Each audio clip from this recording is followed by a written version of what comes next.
This is Ray Barker. Last night I watched a wonderful program on television sponsored by the Arthur D. Moss Foundation. This program was called America, You're Too Young to Die. It chronicled the very beginnings and the growth of our nation, and then brought our history down to the present day. Plus, it also told of some of the tremendous problems that face us today as a nation, and it offered the solution to those problems.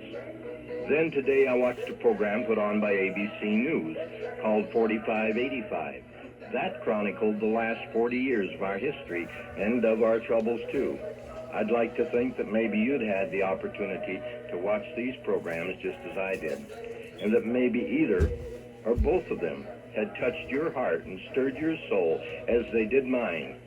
And then I realized I had to make this tape in order to present the entire picture to you. Will you please take the time and the effort to listen very carefully to the contents of this tape? It contains the most important information you will ever receive in all of your life.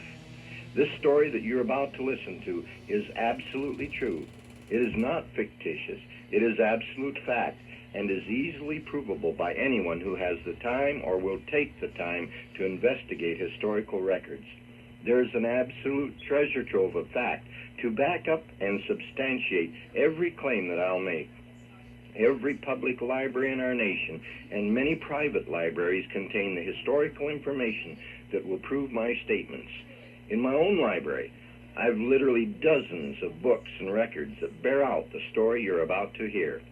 I feel that it's vital that you understand perfectly now that everything I'll tell you can be substantiated.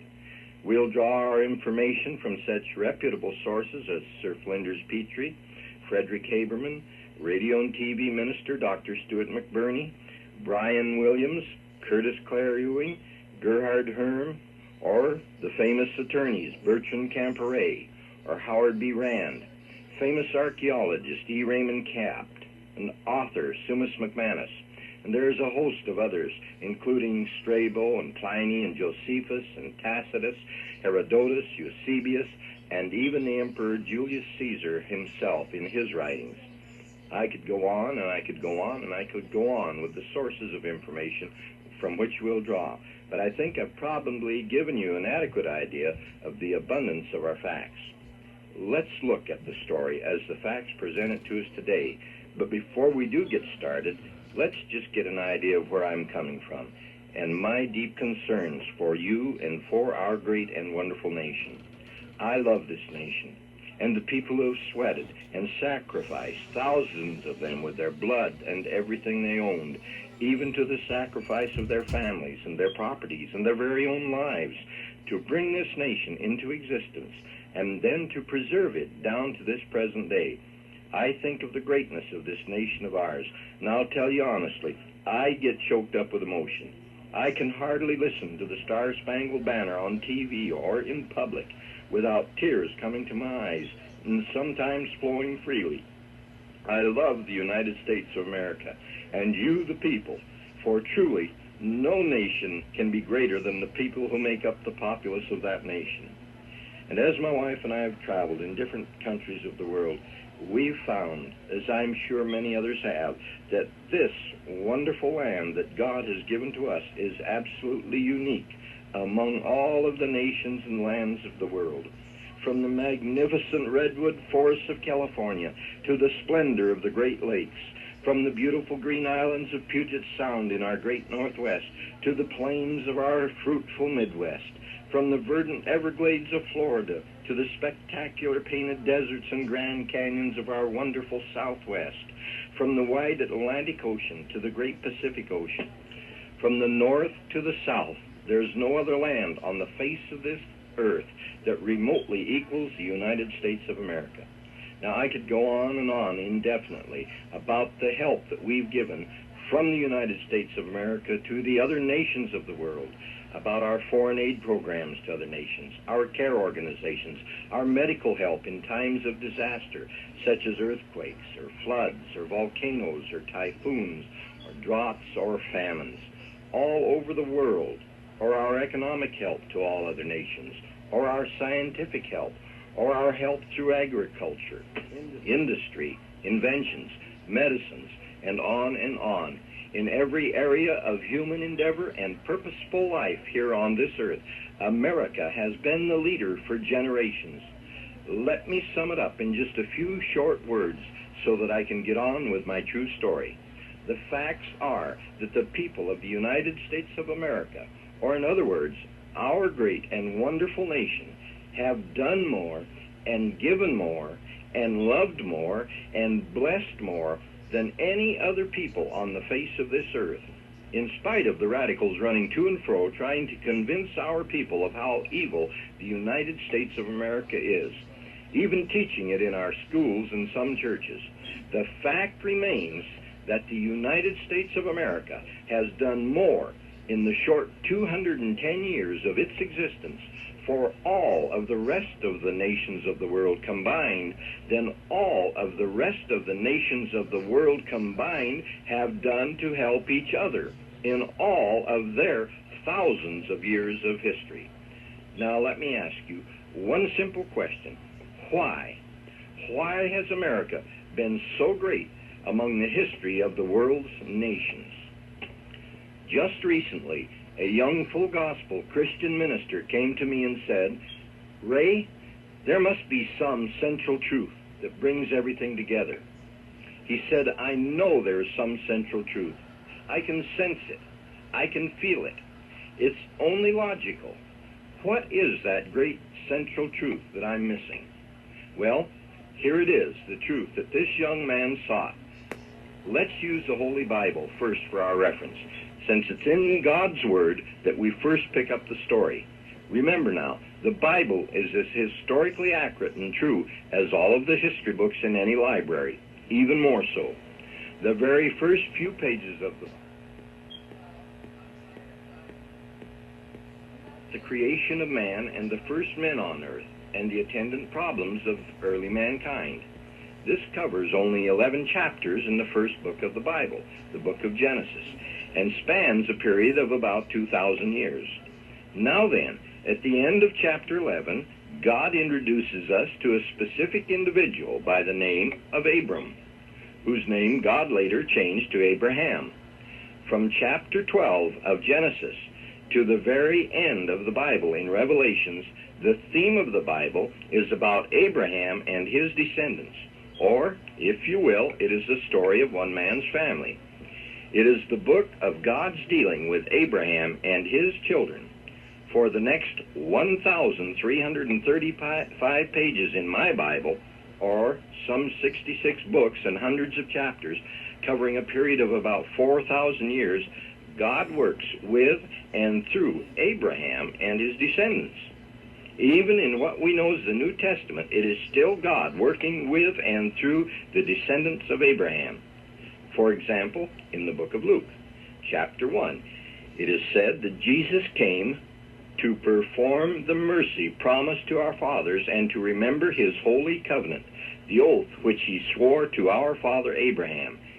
And in the last book of the Bible, the book of Revelations, in chapter 21, we're told that the 12 gates of the holy city of God have the names of the 12 tribes or the children of Israel written on them. Israel was the name of Abraham's grandson, and he had 12 boys who God gave specific blessings to. But what was this oath and this covenant that we read about in the first chapter of the book of Luke, which Jesus came to perform the mercies of and to remember? Well, let's return to the 12th chapter of Genesis, the very first verse. God spoke to Abram and told him to leave the land where he was living and to move away. Then God made him a promise, or if you will, God swore to Abraham an oath, or he made a covenant with him. And I quote this covenant, "And I will make of thee a great nation, and I will bless them that bless thee, and curse him that curseth thee. And in thee shall all the families of the earth be blessed." At later dates, God enlarged upon and expanded this promise that he had made. At the time when God changed Abram's name to Abraham, in Genesis chapter 17, God told Abraham these words, I will multiply thy seed exceedingly, and thou shalt be a father of many nations. For a father of many nations have I made thee, and I will make thee exceedingly fruitful, and I will make nations of thee, and kings shall come out of thee, and I will establish my covenant between me and thee and thy seed after thee in their generations, for an everlasting covenant, to be a God unto thee and to thy seed after thee. Later again, in Genesis chapter 22, God tells Abraham that God would multiply thy seed as the stars of the heaven, and as the sand which is upon the seashore, and thy seed shall possess the gates of his enemies, and in thy seed shall all the nations of the earth be blessed. God also made this promise to Sarah, Abraham's wife. I will bless her, and she shall be a mother of nations. Kings of people shall be of her. And then again to Abraham God said, Sarah thy wife shall bear thee a son indeed, and thou shalt call his name Isaac, and I will establish my covenant with him, and with his seed after him, for an everlasting covenant. Abraham and Sarah had a son, just like God had promised that they would. They named that son Isaac, and he grew to manhood, and he married a girl named Rebekah. Then God repeated this same promise to Isaac and Rebekah. Then to Isaac and Rebekah were born twin sons. These boys were named Esau and Jacob. Esau, who had been born first, sold his birthright to his twin brother Jacob, who then became the rightful inheritor of these covenants. After Jacob had purchased the birthright from Esau, God spoke to Jacob and repeated again to him, just as he had to Isaac, the covenant that he had originally given to Abraham, with a very important addition. God told Jacob in Genesis 28:14 not only that his seeds or descendants would be as the dust of the earth in multitude, but also that these descendants would spread abroad to the west and to the east and to the north and to the south. This was God's promise to Jacob of definite worldwide expansion of the children of Israel. God continued by saying that in these descendants, or in these children of Israel, shall all the families of the earth be blessed. Jacob was so startled and so amazed at what God had promised that he took a large stone and he set it up as a standing pillar. And then he anointed that stone by pouring oil over the top of it and proclaiming that this stone, which I have set for a pillar, shall be God's house. Now someone may ask, how do the children of Israel become associated with Jacob?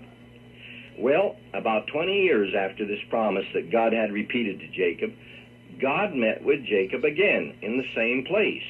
And at this time, God changed Jacob's name to that of Israel, which means a prince of God or ruling with God. So from that time on, Jacob is known as Israel. And of course, his descendants are called the children of Israel. Now it's evident from other scriptures that when Jacob departed from that place where God had changed his name, that he took the pillar stone that he had anointed with him. Now we need to know just who these children of Israel are. Jacob, or as his name now is Israel, had 12 sons.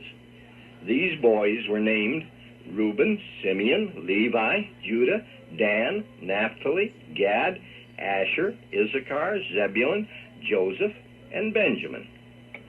Once more, we read of God's appearing to Israel, and at this time, God again enlarges upon his covenant, or his promises, by telling Israel that out of him and his children, or these 12 descendants, the descendants of them, would come a great nation, and a company, or commonwealth of nations, and that kings should come forth from his loins. Now, most of us know of the story of Israel's next to youngest son, whose name was Joseph, of how his other brothers were jealous of him, and they sold him to a caravan that took him into Egypt. Later, a famine occurred in the land of Palestine, and all of the family of Israel The other brothers and their families fled into Egypt, where they were safe from the famine because Joseph had already become very important in the Egyptian government. He was almost as powerful as the Pharaoh himself. Here in Egypt, Joseph had married, and Joseph had had two boys named Ephraim and Manasseh. It was here in Egypt that Jacob, or Israel, the father of what is now known as the tribes of Israel, prayed for his sons and passed on specific blessings to each of them just before he died. The record of this is found in the 49th chapter of the book of Genesis. It was at this time that old Israel adopted his two grandsons, Joseph's boys, Ephraim and Manasseh, as his own.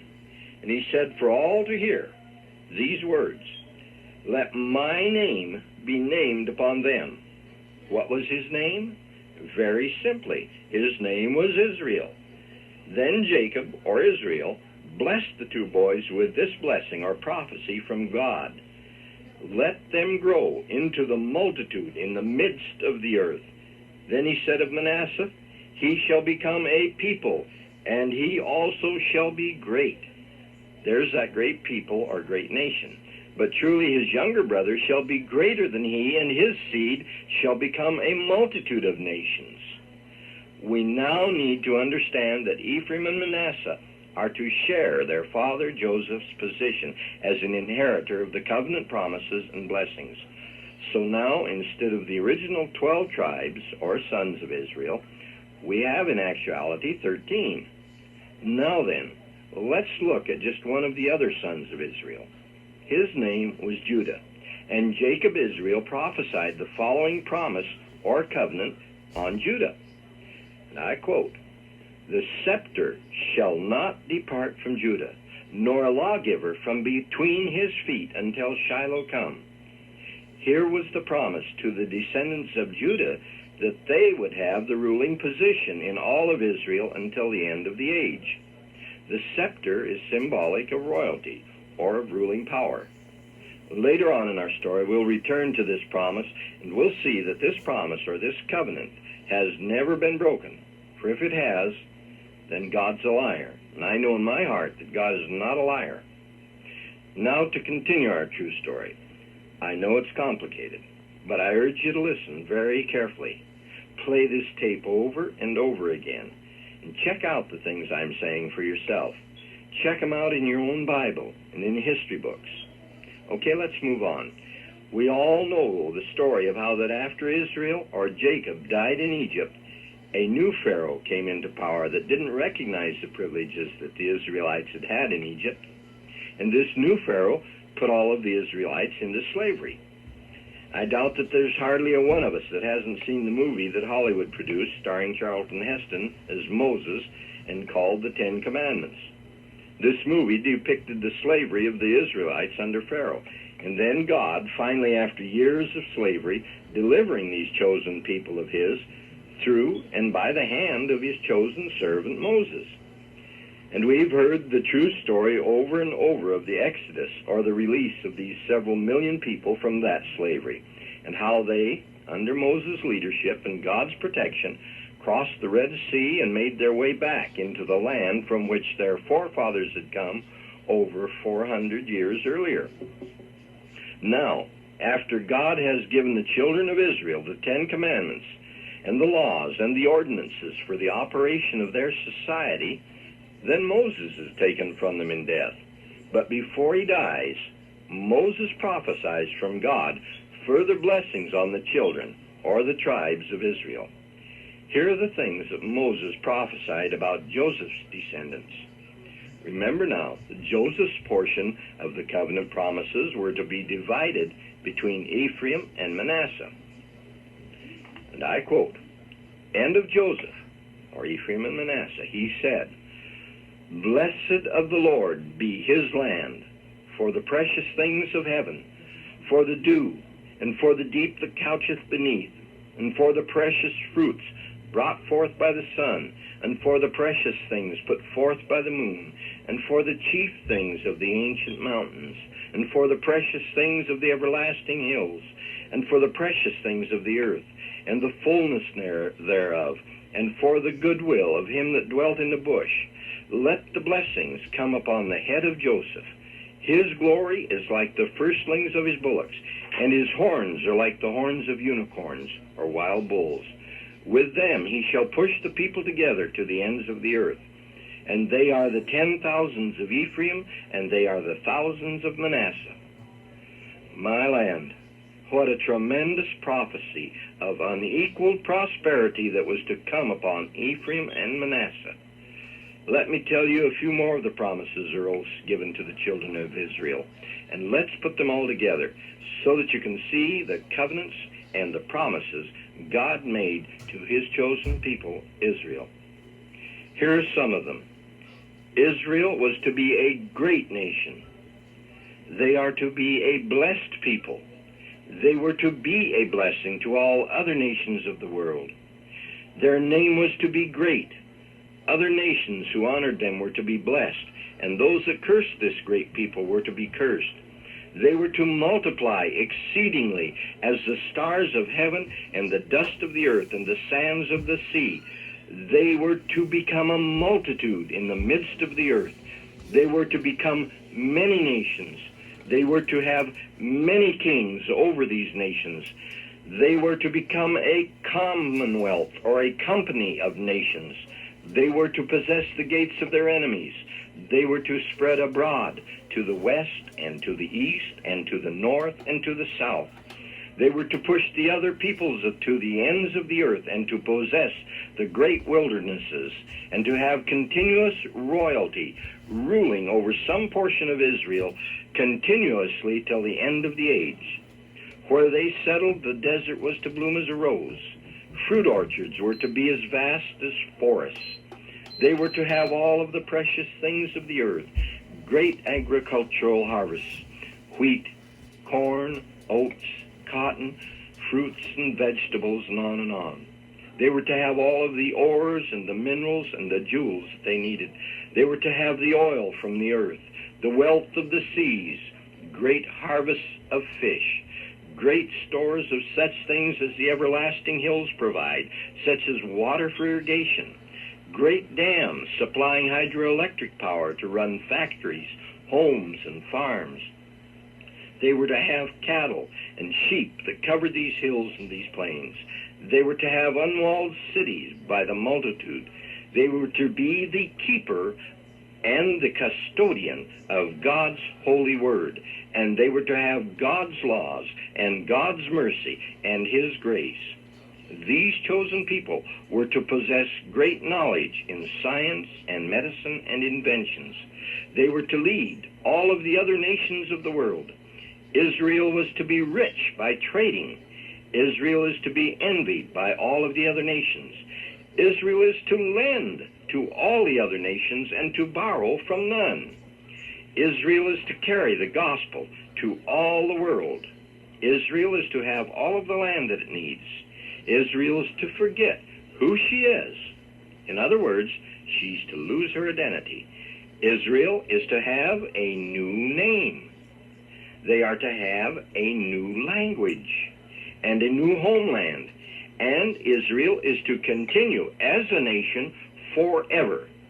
They are to be called the sons of the living God, or in other words, Christians. I could continue with many more promises that were made to these chosen people, because there are just literally multitudes of more wonderful promises concerning them. But let's go back to where we left these chosen people and pick up their trail again and follow it down through history. Moses has died, and Joshua now leads the children of Israel over into Canaan land. There in Canaan land, they established themselves as one nation and exist there for a period of about 400 years under a system of government controlled by judges. Then, after Saul becomes their first king and rules for a few years, David comes to the throne in Israel in approximately 1050 BC, before Christ, 1050 BC. King David enlarged Israel, and he secured its borders after about 40 years of wars.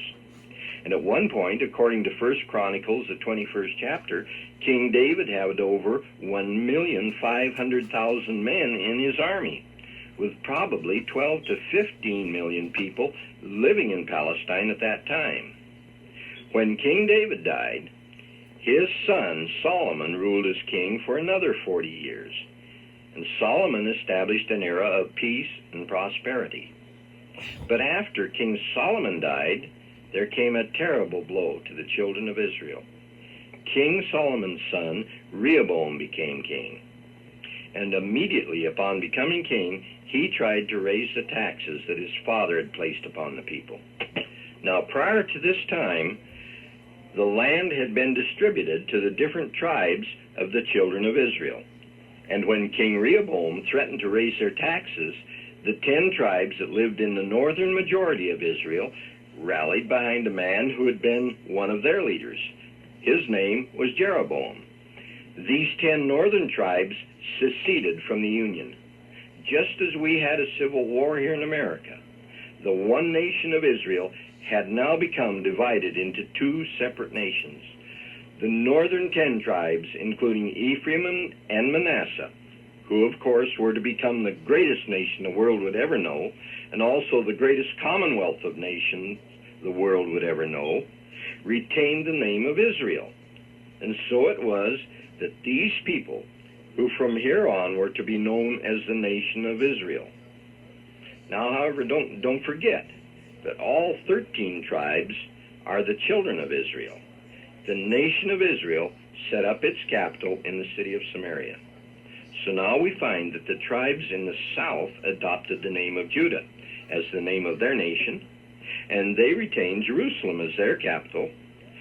So now we have 2 separate and 2 distinct nations, each with its own boundaries, each with its own capitals, and each with its own rulers. Here is a vital key to prophecy and history. Now, from here on, we have 2 separate paths to follow. We're going to follow first the nation of Israel and see what happened to them.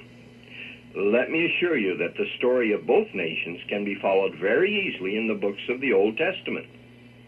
Okay, immediately after this division took place, the king of northern Israel became concerned about the chance that the 2 separate nations might reunite and he might lose his kingship. So he began a system of false religion that turned the people away from their true God and created an even deeper schism between the 2 nations. Now this was about 975 BC.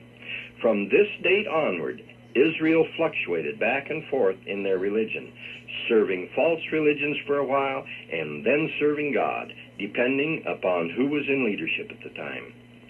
They also had numerous wars, and many of these wars were fought against their own kinsmen in the southern nation of Judah.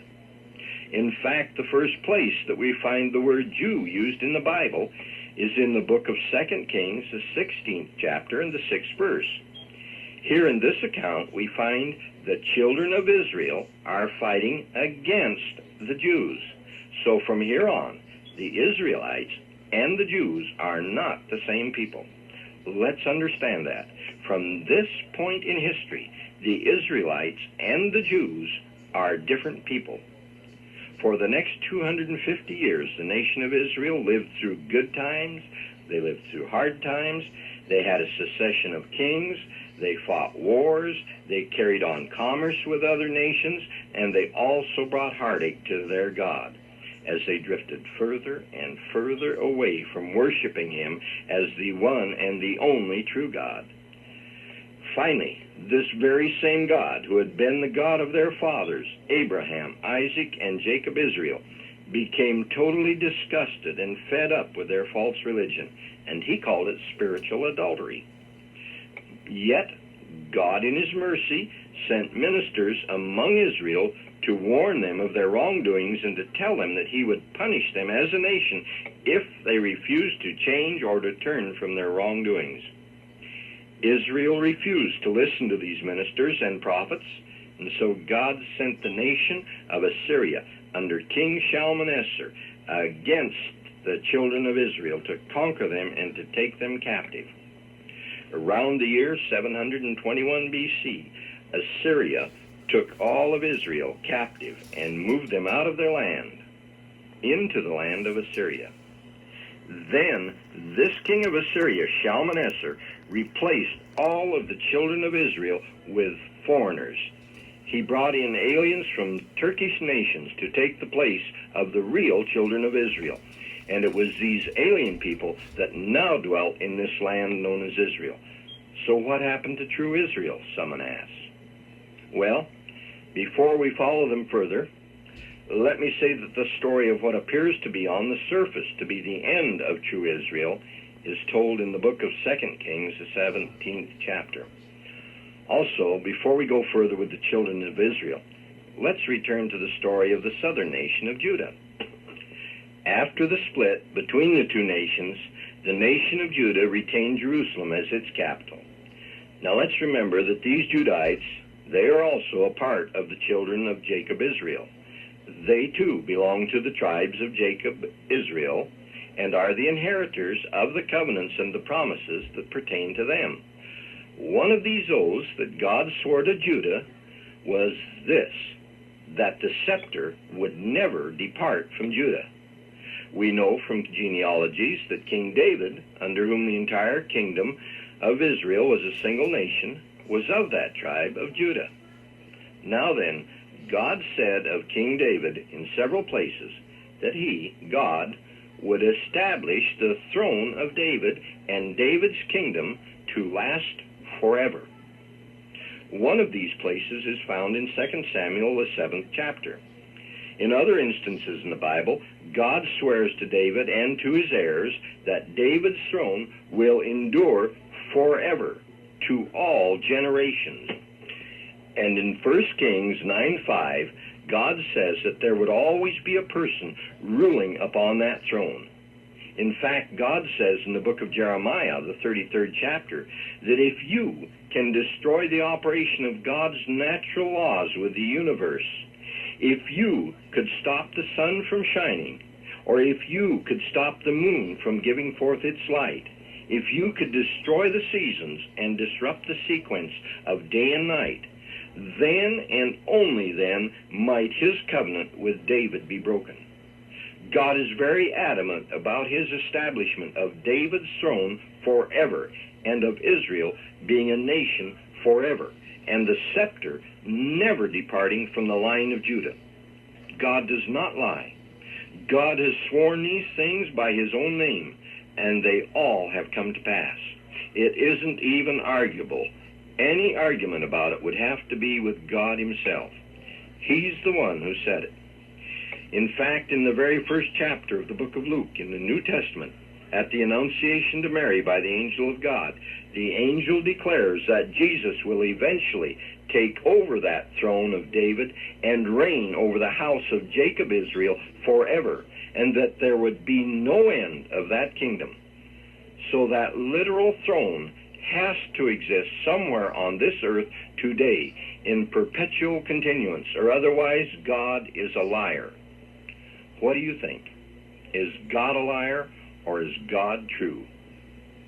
Okay, after the division of the kingdom into two separate nations, the royal line of Judah remained in the lineage of King David, and it was passed on down from ruling king to ruling king for about 390 years. During the course of this time, Judah followed the same path as her sister nation Israel had followed.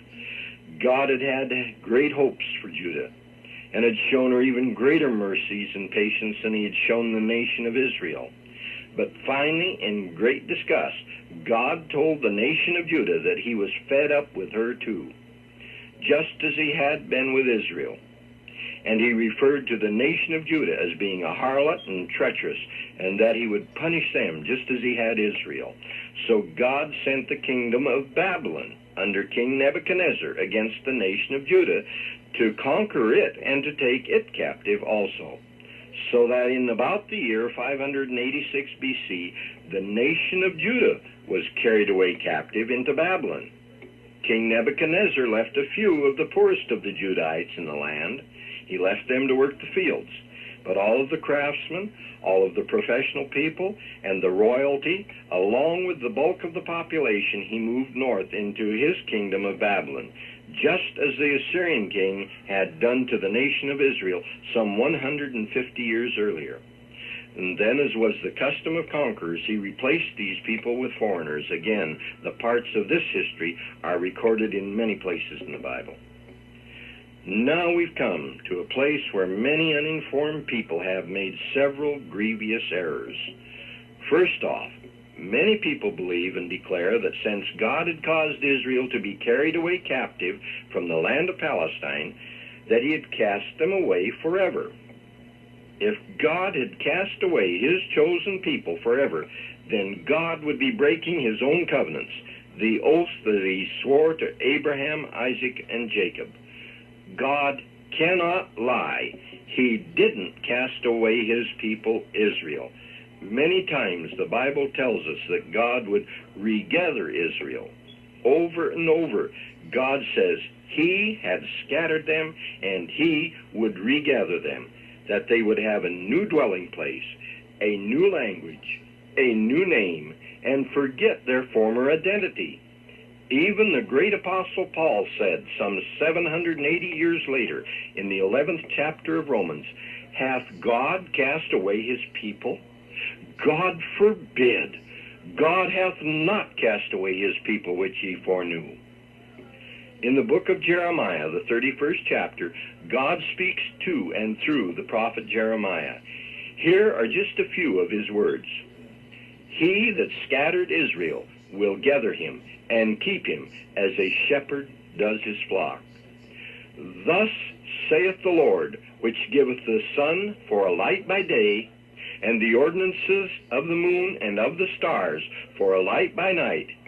If those ordinances depart from before me, saith the Lord, then the seed of Israel also shall cease from being a nation before me." It just can't get much plainer than that.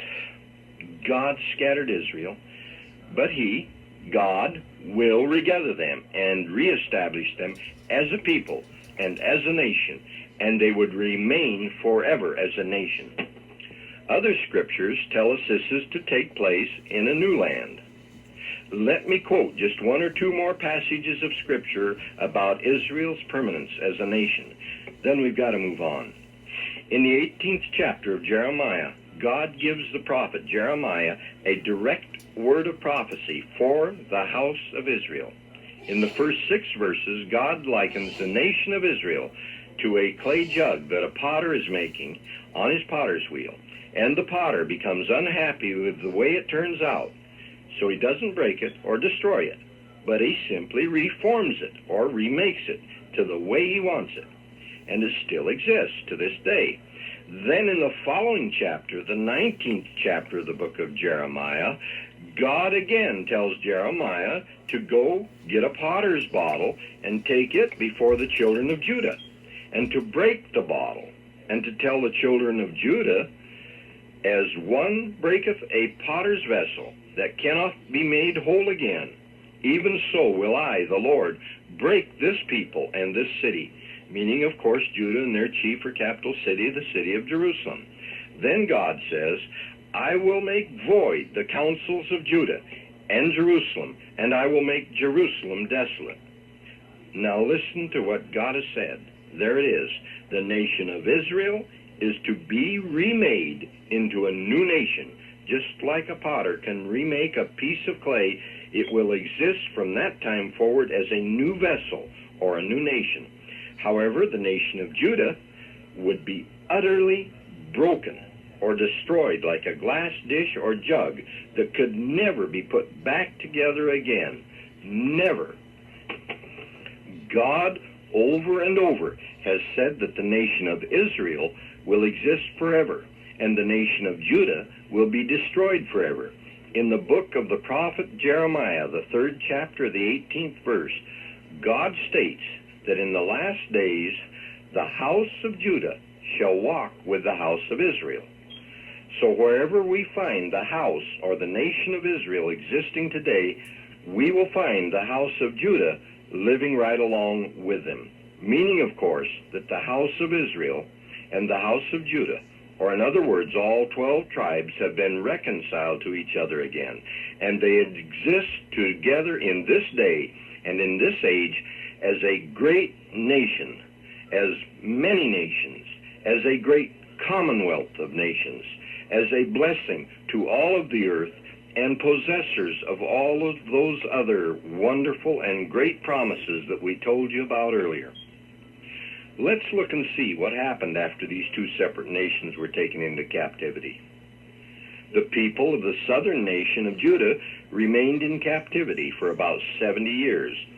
Then at the end of that time, a new ruler had taken power in Babylon, and now that ruler, whose name was King Cyrus, issued a decree that all of those Judahites that wanted to return to Jerusalem and the land of Judah could do just that. So we find it recorded in the book of Ezra that less than 50,000 of the children of Judah returned to the land of Judah. What happened to the rest of them? It's estimated by the Jewish historian Josephus that King Nebuchadnezzar had taken about 1.5 million people captive. Now, secular history records that the great majority of the Judahites never returned to Old Jerusalem. Out of 1.5 million people, only 43,000 ever returned. The rest, the great majority, migrated north and west, just like their brothers and sisters had done 150 years earlier. So here we'll leave the Judahites for a short time, and we'll look at what happened to the northern nation, the nation of Israel. Okay? After Israel was taken captive into Assyria by King Shalmaneser in about the year 721 BC, they never returned to their old land in Palestine. The great Assyrian Empire had begun to crumble due to internal problems and wars with other nations. These pressures forced the Israelites to begin a mass migration northward and westward from Assyria. Modern-day archaeologists have unearthed ancient Assyrian post reports in the form of cuneiform tablets that identify these lost Israelite tribes as being called by the Assyrian name of Gomera. These cuneiform records reveal that multitudes of these Gomera, or these Israelites, escaped northward to the shores of the Black Sea during the second year of the reign of King Esarhaddon in 679 BC. After living in this area for years, the Gomera crossed the Black Sea to the Carpathian region. The Greeks called these Gomera Kimmeroi, translated into English as Cimmerians. Okay, a large body of the Israelites were allowed to settle and establish colonies in Bactria and Sakacene. And then after the fall of the Assyrian capital of Nineveh in 612 BC, these Israelites migrated through the Dariel Pass in the Caucasus Mountains and occupied the steppe regions of Europe. It's from these Israelite people, God's chosen race of people, that we get the name Caucasian for the Caucasus Mountains of Europe. The Caucasian people, God's chosen race of people. Over hundreds of years, the different segments of these people migrated ever northward and ever westward. History shows us that they were called by numbers of different names, by the different nations that they came in contact with. Such names as Cimmerian, Gomera, Qumri, Saka, Cimbri, and Scythians. And then later the Romans called these Scythians Germanus, meaning genuine. These Germanus Israelites became known as Germans. There were the Jutes, the Picts, the Angli, the Saxons, Normans, Danes, Scandinavians, Vikings, Goths, Lombards, Franks, Gauls, and Galatians, and on and on. But the overall name that was applied to these Israelites of God was the Celts. The Celts appeared from out of nowhere with an established civilization at the very same time in history that the great chosen race of God, with its established civilization, apparently dropped out of sight and was lost. Now, in reality, they never were lost to God. They were merely going through the very process of fulfilling God's prophecies regarding them. They were to be scattered through all nations, to expand to the west, to the east, to the north, and to